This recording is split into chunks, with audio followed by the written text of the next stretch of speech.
Very, very conservative din naman. 6 out of 10.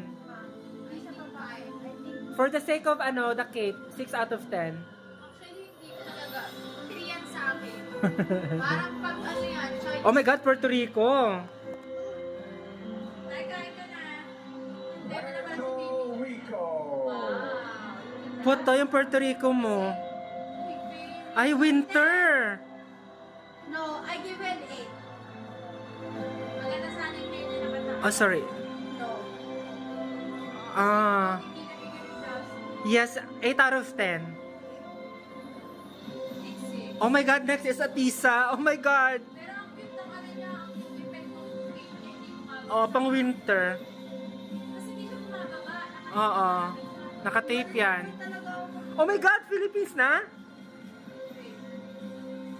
Hindi talaga dapat. Oh my God, ang ganda!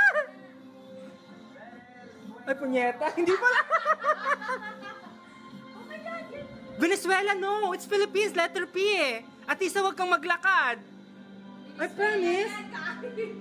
Pag, kala ko alphabet. Pagkakamalan mo nga, sabi mo. Baka hindi pa siya ready. Oh, alphabetical order, di ba? Oh my God, 10 out of 10. I think they're going for time. I know.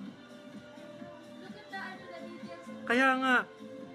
Hoy, wait lang, sa Philippines. Wait lang. Maktumang. Uy, may naiwan dun, no? Ano yun? Ano niya?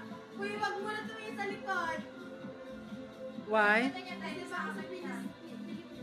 Maganda yung gown. Look at the details. 10 out of 10. Very Chinese. China. Ah, nahuli nga si China o letter C. It's like the ano. Pareho pwede na. Oh, yes. Oh, pero mas maganda to. Mas maganda yung design nito. Yan yung niya perfect. Oo. Actually, 10 ang preliminary. Ang ganda rin ng ano niya. 10 siya. Sino Yes. yung nagawa nito? Parang ilis yung ano niya. Ang ganda, 10 out of 10. 10 nga din. Ayun o, ang ganda ng hugis oh. Pak, China.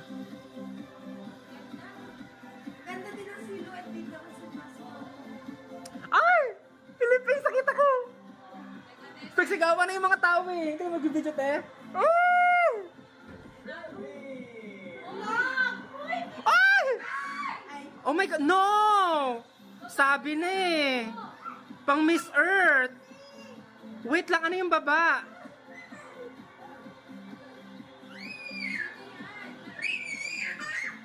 Hoy, bakit gayaan? Si Maktumang ba yan?